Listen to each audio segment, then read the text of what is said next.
trayecto bom traha ta sigi na 2024 a start o projeto aqui com a meta para reintegrar cobradora de bastante do setor de trabalho.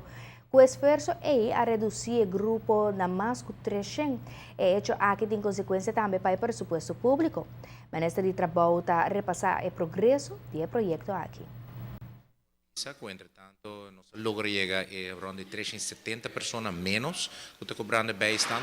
De 370 aqui, seguramente, ronda de 250 agora reintegrar o mercado laboral.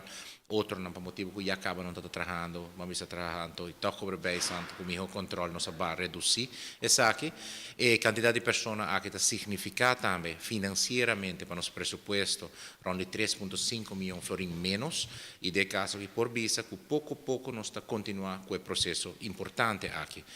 Importante não somente para o governo, para o aspecto financeiro, mas importante também para pessoas mesmo. De caso aqui, no momento aqui, não está recebendo uma suma de 400 florins, 500 florins mais, pero está recebendo uma entrada de 1.800, com 2.000 florins quizás, e por tal motivo nós continuamos com isso aqui durante o ano vindouro, junto com os partners sociais aqui, DPL, nós continuamos com o processo para incluir mais tanto gente possível no mercado laboral.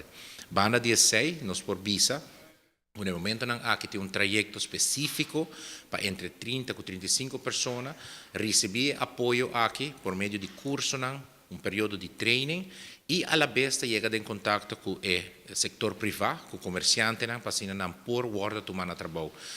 Com o impulso aqui, nós queremos mirar mais ainda no trabalho, mas quer ser a meta primordial do Ministério aqui, como Ministério do Trabalho, para a meta essencial para seguir estimular a participação de pessoas de bastante no mercado laboral, pessoas desempleadas no mercado laboral, uma pessoa com certa limitação também, que por trabalhar, nós queremos motivar também para chegar a um emprego e criar oportunidade melhor para nós.